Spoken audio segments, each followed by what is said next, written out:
একদিকে ইডির বিরুদ্ধে চুরির অভিযোগ বিধাননগর ইলেকট্রনিক কমপ্লেক্স থানায়, অন্যদিকে এই মুহূর্তে এই বিল্ডিং এর 11th ফ্লোরে আইপ্যাকের অফিসে চলছে উচ্চ পর্যায়ের বৈঠক। মুখ্যমন্ত্রীর নেতৃত্বে মুখ্য সচিব রয়েছেন, প্রিন্সিপাল সেক্রেটারি রয়েছেন, সবার উপস্থিতিতে এই মুহূর্তে গুরুত্বপূর্ণ বৈঠক। সোমরাজের সঙ্গে কথা বলবো। সোমরাজ, সংঘাত চরমে।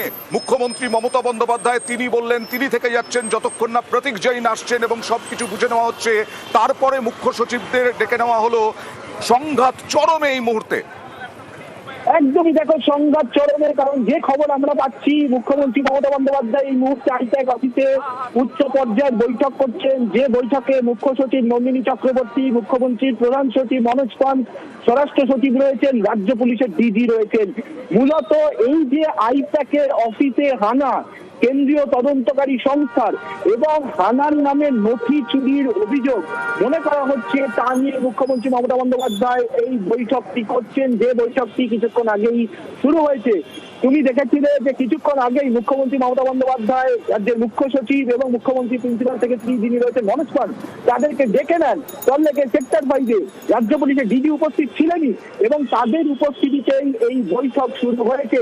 ইতিমধ্যেই সূত্র মারফত যেটা আমরা জানতে পারছি, ইডির বিরুদ্ধে নথি চুরির অভিযোগ আনা হচ্ছে এবং সেই নথি চুরির অভিযোগ করা হচ্ছে বিধাননগর পুলিশ কমিশনারেটের তরফে।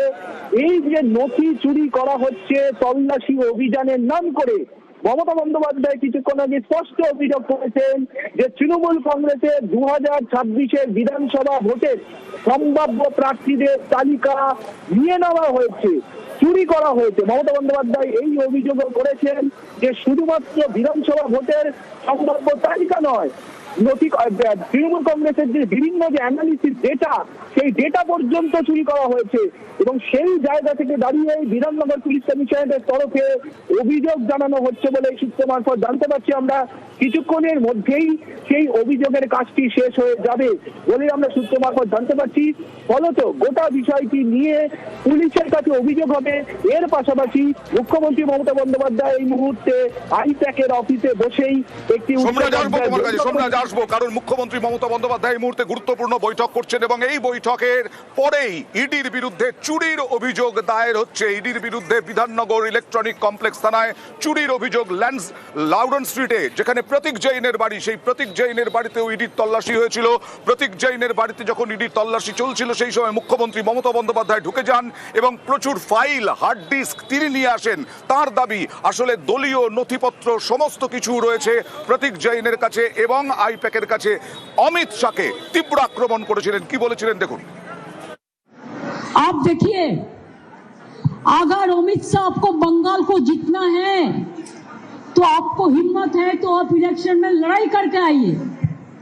आप क्यों हमारा पार्टी आईटी सेक्टर को रेड करके पूरा पेपर ले लिया? आप क्यों हमारा बंगाल में एक जो क्रेडिबिलिटी नहीं है जो ऐप का, उसको देके आप एक बीजेपी वर्कर को इलेक्शन कमीशन ऑफिस में बैठा के 54 लाख नाम को डिलीट कर दिया, फॉर्म 7 फिलअप करने नहीं दिया, फॉर्म 8 भी फिलअप करने नहीं दिया, यारों को नाम मिसयूज किया है, जिसमें एसोसिएशन लेटर भी लिख के प्रोटेस्ट किया है।